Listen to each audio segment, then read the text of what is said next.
Sex aside, it often seems that females could raise families on their own.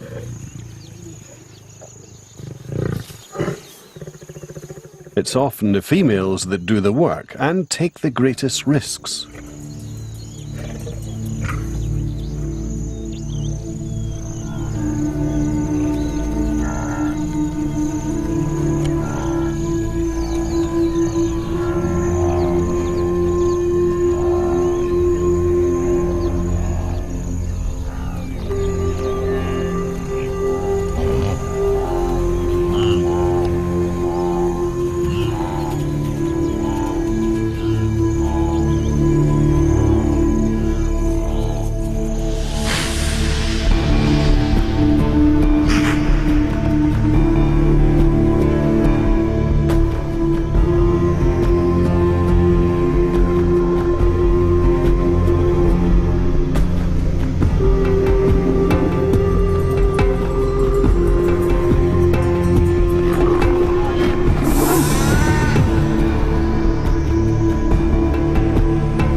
Hunting is always dangerous.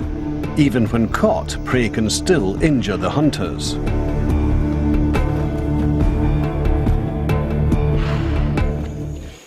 But sometimes it's the male, rather than the female, that makes the ultimate sacrifice.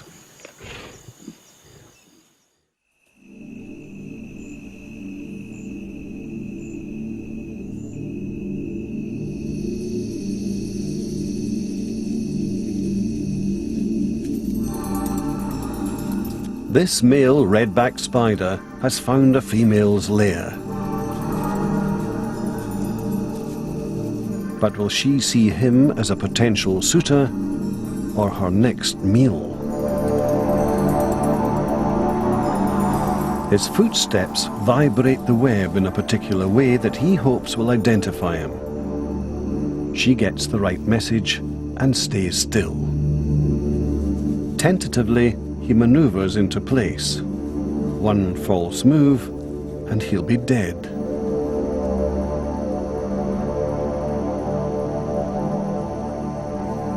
The spider's palps are packed with sperm. He drums them against her abdomen as they prelude to an extraordinary sexual act.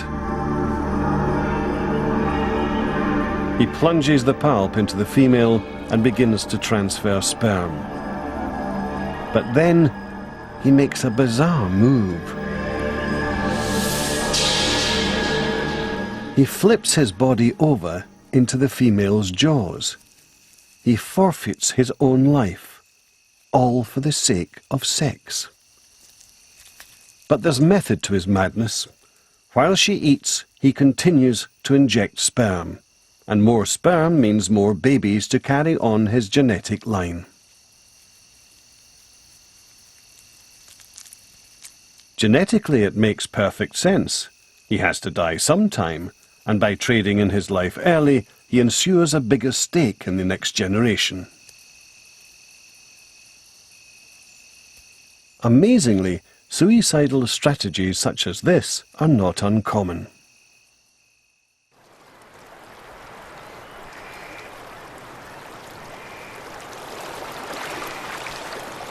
In this river, sockeye salmon are reaching the end of their lives.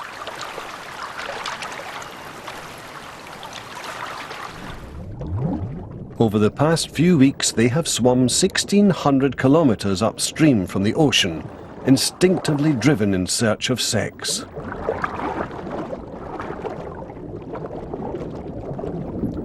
It's the journey of a lifetime.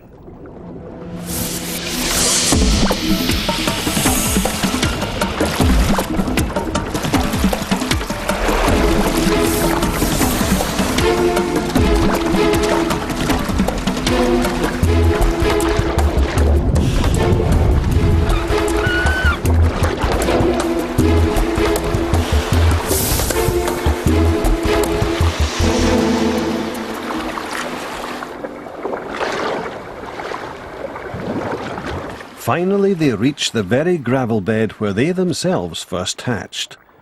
But although they're exhausted by the struggle, they have one last mission: They must now compete for mates.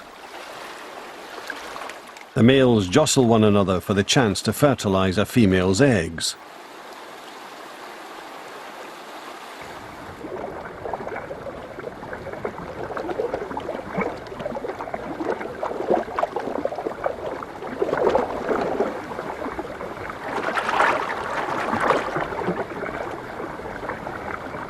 The stakes are high.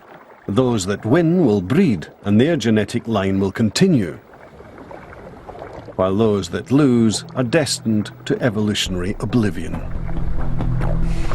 Every salmon will die, but some will live on through their offspring.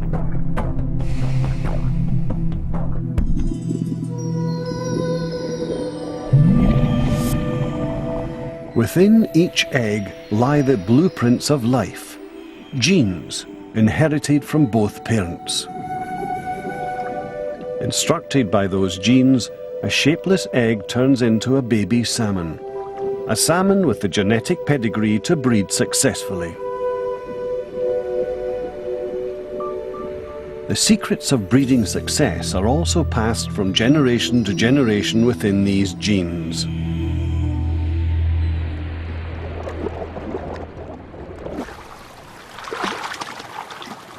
But there are easier ways to pass on genes, ways that don't require the sacrifices of sex.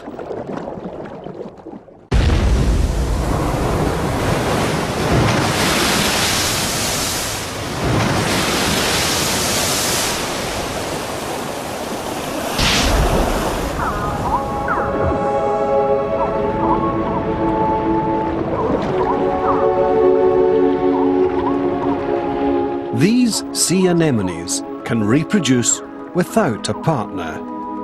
They don't need sex. The anemones simply split themselves down the middle to create two identical animals, clones.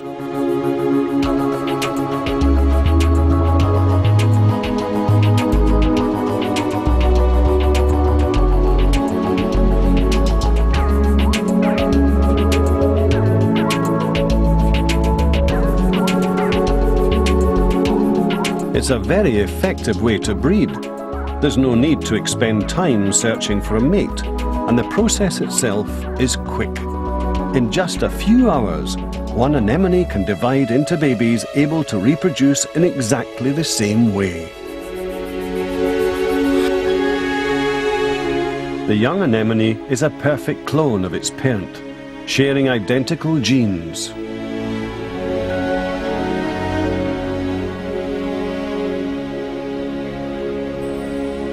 And cloning as a means of rapid reproduction is a method also used by more complex animals.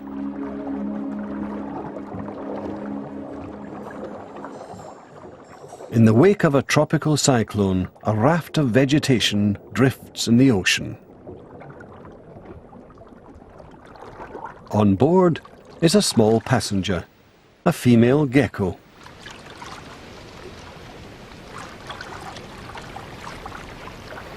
The raft runs aground on a remote island. It's a safe haven, but there are no other geckos here, so no chance of her finding a mate. But this gecko is no average castaway. Isolation isn't a problem for her.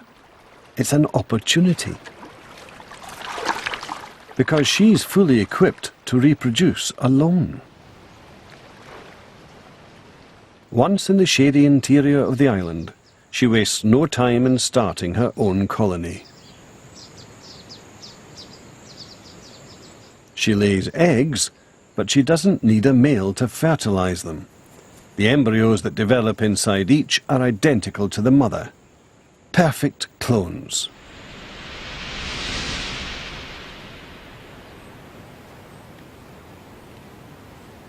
Several weeks later, the baby geckos hatch.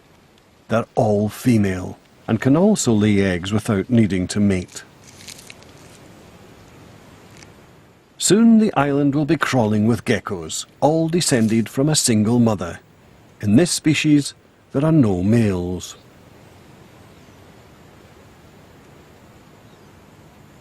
Breeding without sex might work well on an isolated island, but it can be a perilous strategy elsewhere in the world, where predators and disease are rampant. In the Australian outback, cloned geckos have a much tougher time. They must be constantly on the lookout for danger. The goanna is one of the predators to avoid.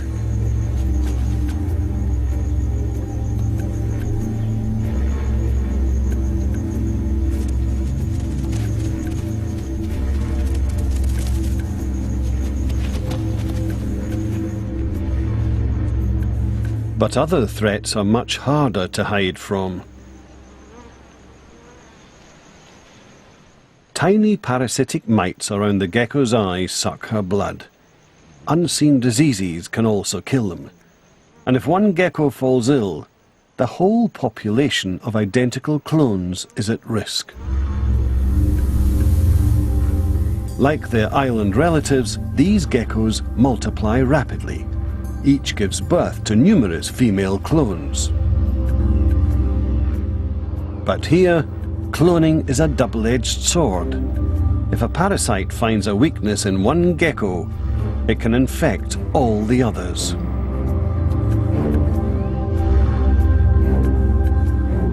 The population can crash even faster than it grew.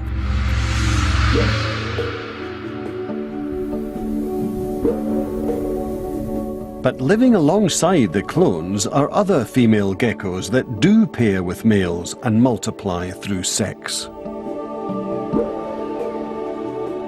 The process takes twice as long since the males don't have babies, but sexual reproduction has a distinct advantage. It mixes genes and creates unique offspring, each with its own unique defense against infection. Parasites have a tough time spreading through this population. By shuffling their genes during sex, these geckos are better equipped to survive.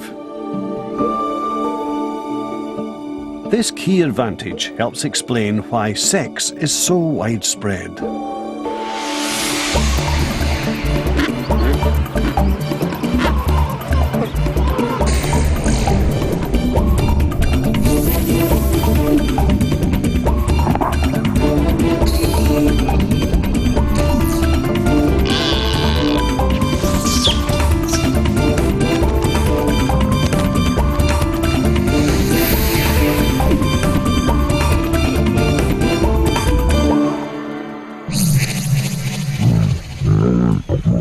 But the advantages of sex may extend far beyond merely shuffling genes.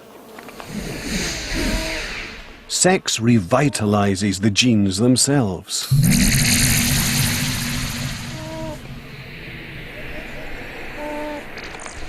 The two sets of genes that come together during sex each have their own imperfections, because genes get damaged from time to time. Sex actually repairs these faulty genes by replacing them with good copies from the other partner.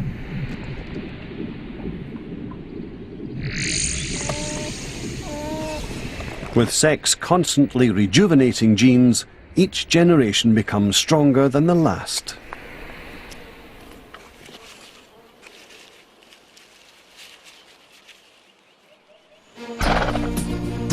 Genes have been intermingling throughout the 2-billion-year history of sex.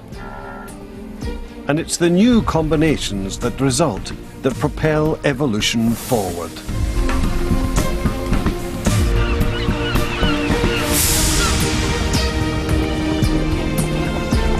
The amazing diversity of creatures on our planet today is a direct result of sexual evolution.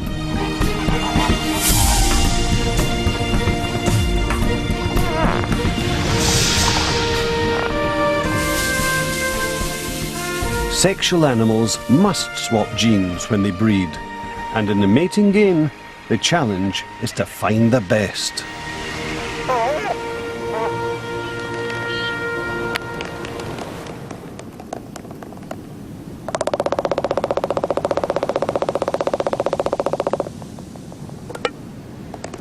This is how albatrosses do it. After spending months apart, alone at sea, the birds are now compelled by their sexual urge to spend hour after hour in this ceremonial dance.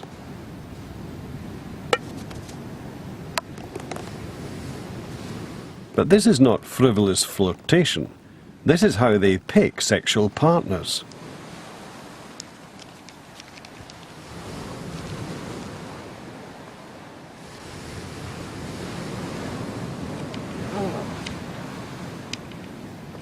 The female already carries a single large egg.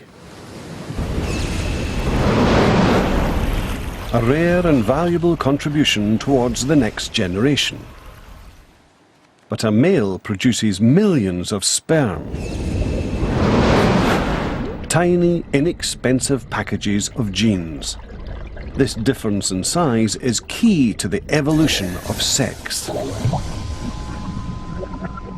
2 billion years ago, when it first evolved, sex was a simple matter.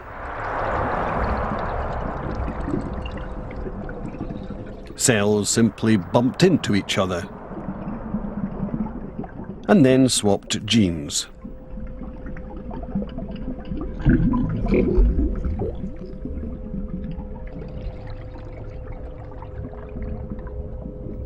But for an average cell living in a big ocean, this wasn't always easy.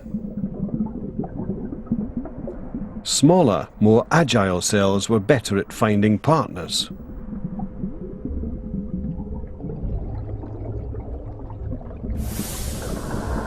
And larger, fatter cells, well stocked with energy, were more easily found. Combining their talents, these odd couples paired off faster than the rest.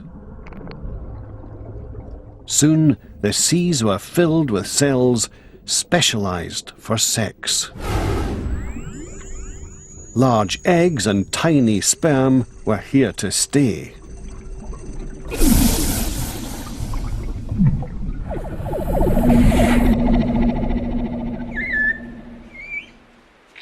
Today, the difference in size between eggs and sperm can reach amazing extremes. From the outside, the female kiwi looks almost identical to her male partner. But inside is a truly enormous egg. She'll only produce a few in her lifetime.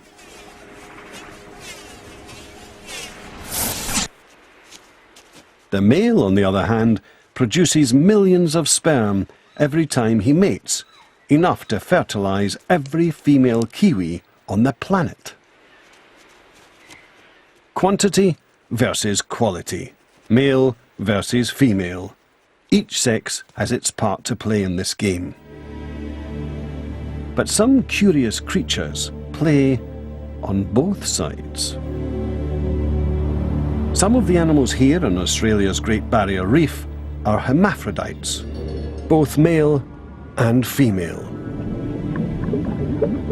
These flatworms produce both eggs and sperm, but they don't fertilize themselves. They need new genes to mix with their own, so they search for partners just like any other creature.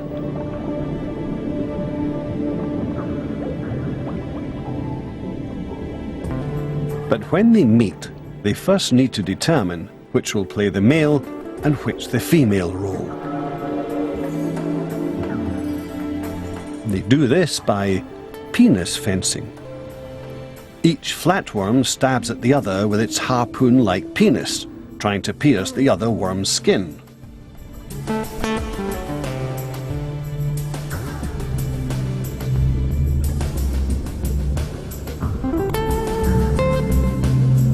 The rules of this battle are simple. The first worm to successfully stab the other wins and gets to play the male.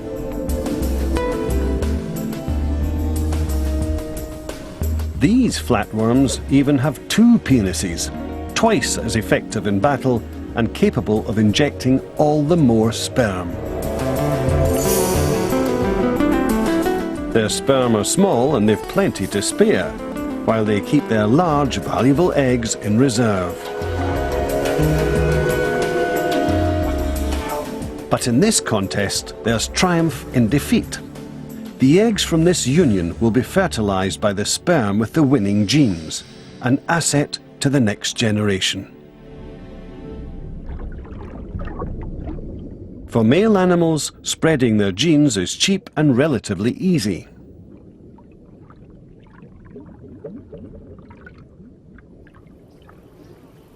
The hard part for some is finding females in the first place, like when they live in the vast, tangled swamps of Venezuela.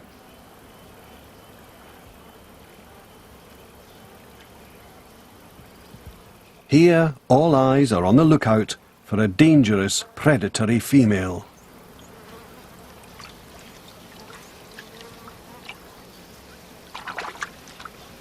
She's an anaconda, the largest hunter in the swamp. She can eat a caiman or a capybara with ease. She's 5.5 meters long and weighs almost 100 kilograms.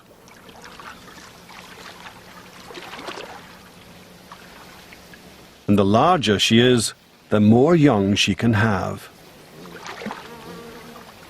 Her fertile body acts as a beacon to male anacondas. She doesn't need to make any effort to find them.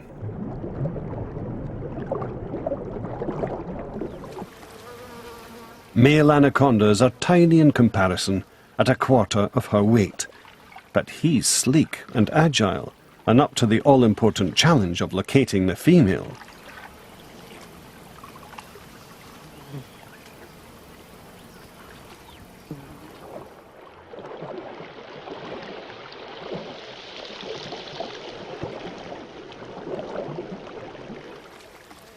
Eventually, he finds her. But she's not alone. 8 other male anacondas are already wrapped around a female. Sometimes they remain entwined like this for more than a month.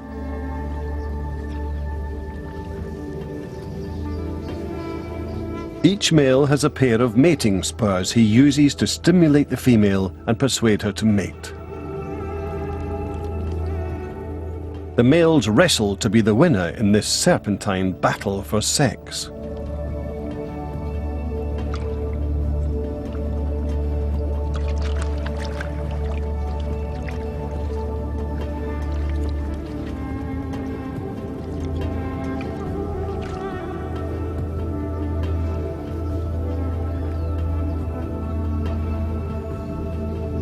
The big female seems passive, but her job is simply to attract the males.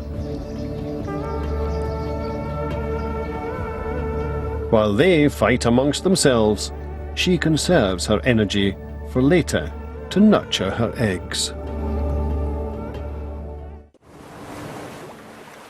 Female marine iguanas are sharp-eyed and on the lookout for mates. They choose partners based on the territory they possess, so the larger males compete for the best spots.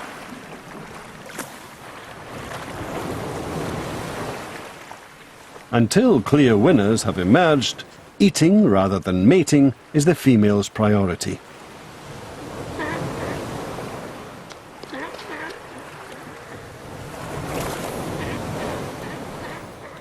Foraging is best when the tide is out, and the females all race for the shoreline.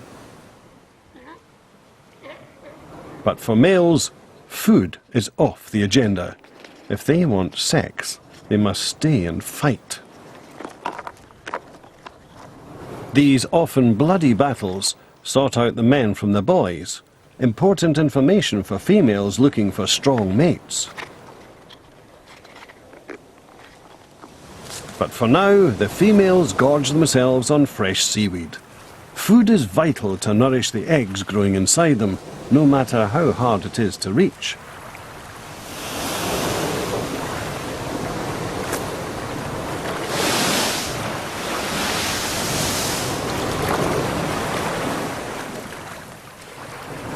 The battles between males continue through the heat of the day.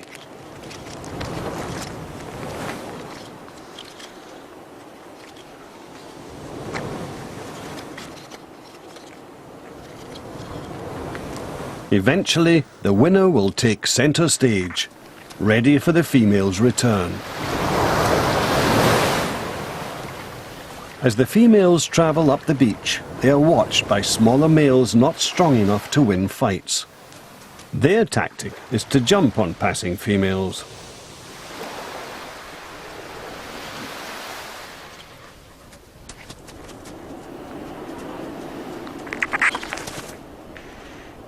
But this female wants a male that has proved his strength in battle.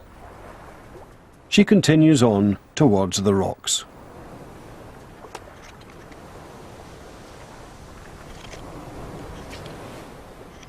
A winning male welcomes the females onto his patch. He sniffs them to see if they're ready to mate.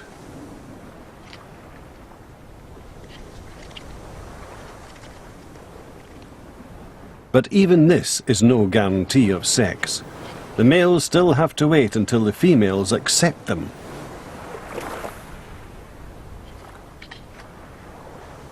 Female iguanas pick their partners from a crowd of males. But how do other females pick the best when they only meet one male at a time?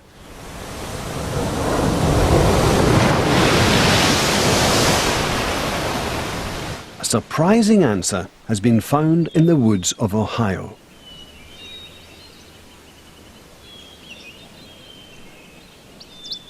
In spring, wolf spiders start to look for mates. The female stays hidden, wary of predators. But she leaves a trail of silk for males to find.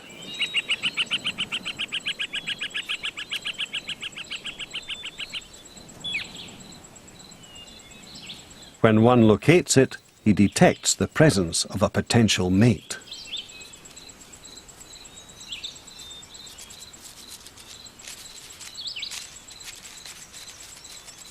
She senses his tapping signal.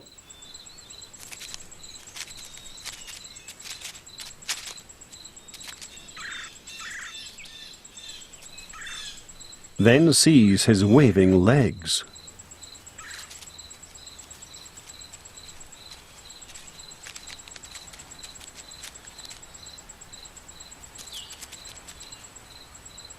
But why does she choose this male above all others? Something about him attracts her. He has long bristles on his front legs, tufts that seem to serve no practical purpose, and he shows them off by giving her a wave. Could it really be his hairy legs that catch the female spider's eye? To find out, the spider's viewing habits have been analysed on videotape.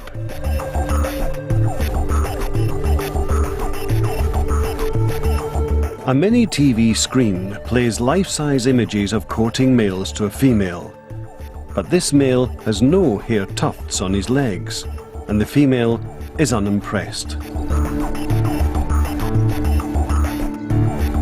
But when she sees a male with normal leg tufts, she's interested. And if he has huge leg tufts, she gets very excited. If females find hairy legs sexy, so will their daughters, and they'll also have sons with hairy legs. For these spiders, hairy legs are here to stay. Battles between males have led to extreme displays of flamboyance, especially among birds.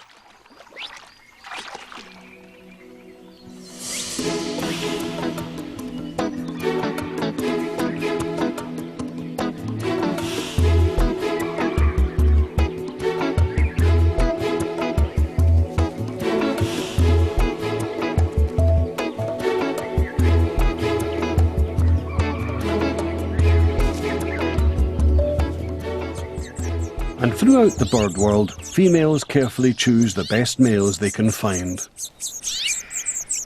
But for some females, the search continues even after they've found a mate.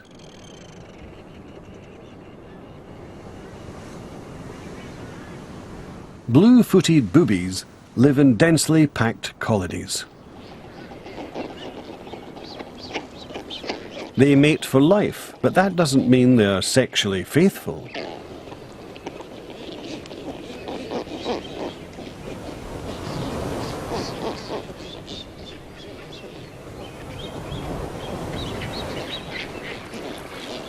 Each female has a regular partner she can depend on to feed her chicks.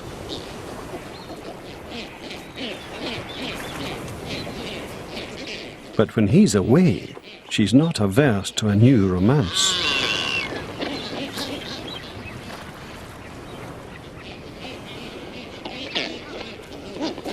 When a female is home alone, other males are more than happy to keep her company.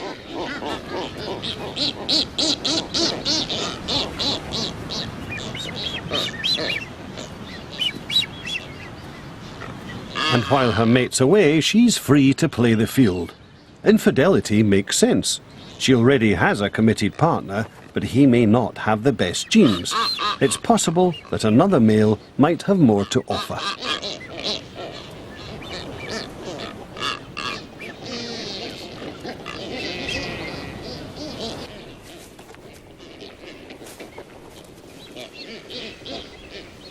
Their brief courtship leads to an inevitable end. Like all males, this one's trying to spread his genes far and wide. And the real bonus of this affair is that he won't have to bring up the chicks.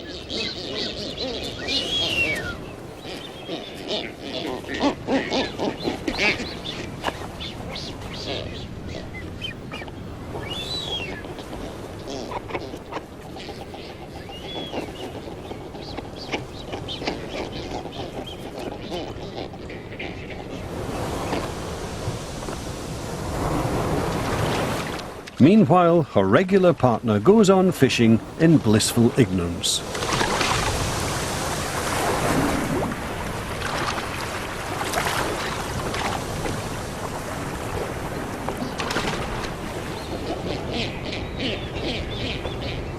But on his return, he reclaims his partner.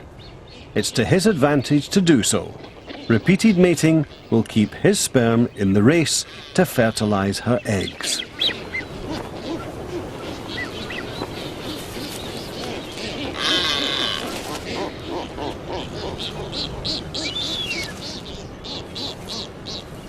Competition amongst males often breeds dirty tricks. And to further his own cause, a male can use all manner of cunning ploys.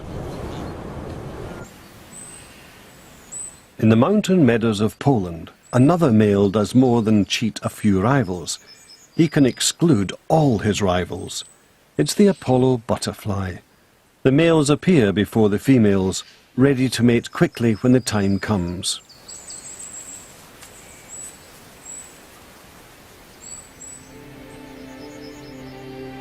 Down below, a female is about to emerge from this pupa.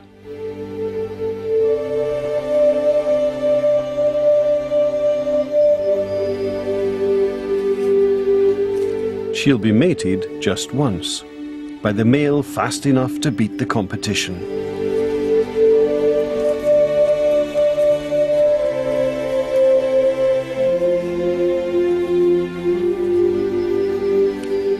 As soon as she emerges, something, probably her scent, alerts males to her presence, and the race to find her is on.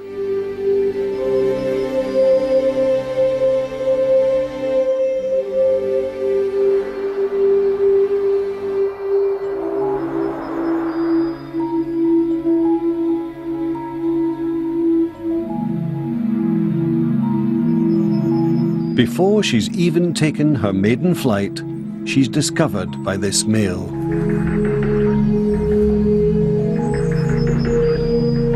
But how can he make sure that he's the only mate she will ever have?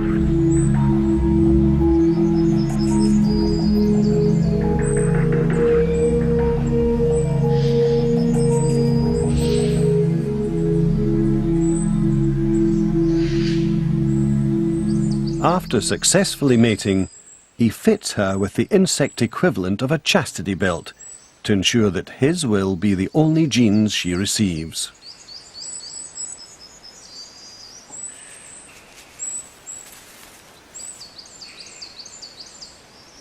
And then he leaves, victorious. No other male can mate with this female because he has sealed off all access with an impenetrable spiked plug that is now set hard. The female had little choice in this mating game, but sometimes females have a surprising amount of influence.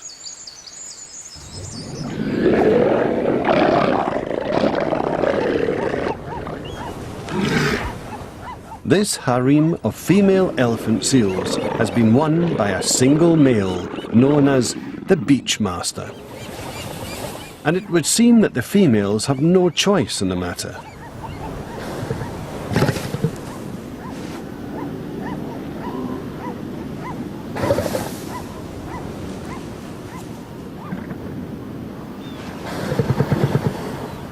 But the female's discriminating tastes will soon be revealed when a visitor approaches the harem.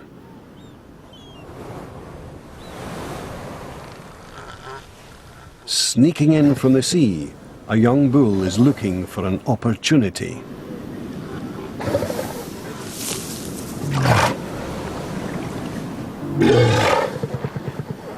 He's intent on seduction.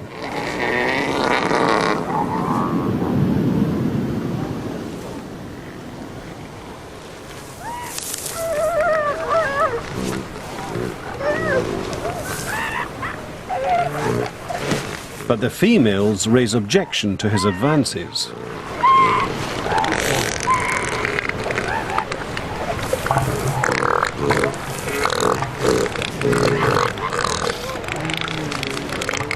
The commotion wakes the beach master, who chases off the upstart bachelor.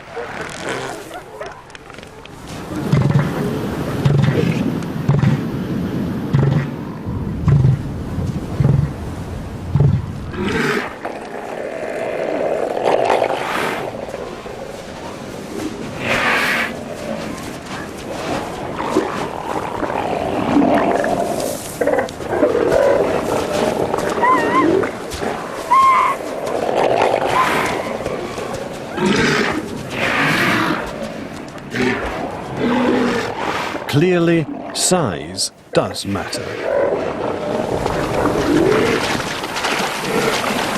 But it was the female's protests that led to his eviction.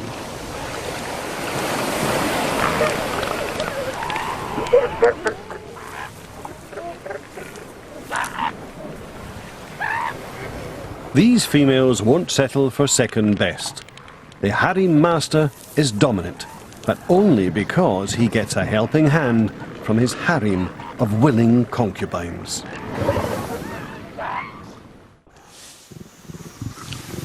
Female lions are also the willing subjects of powerful males. Females do the hunting, but males defend the pride against attack from other lions. If the males in a pride die, the females and cubs are left extremely vulnerable.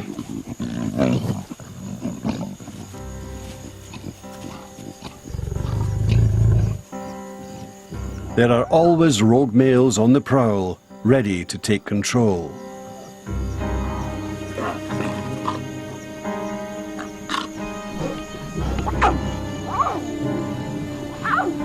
And an invading male will kill any cubs he finds.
The death of the cubs may seem brutal, but it is not senseless killing. The new male does it to make sure he won't be wasting his time protecting cubs that aren't his own.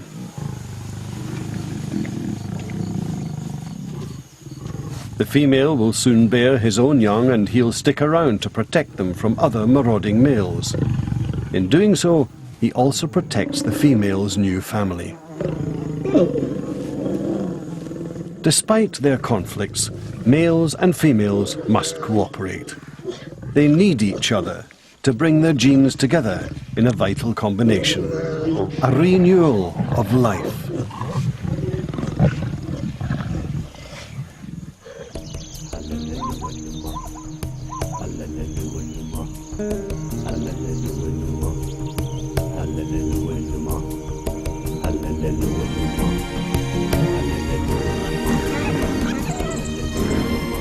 All around us live the descendants of a 4 billion year battle for survival. At the heart of that battle is sex. Despite its cost and its complexity, sex is here to stay.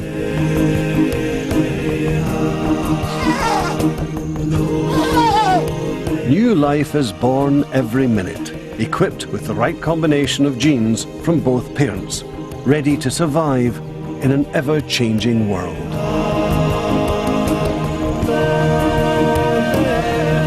The triumph of the mating game is the future of life.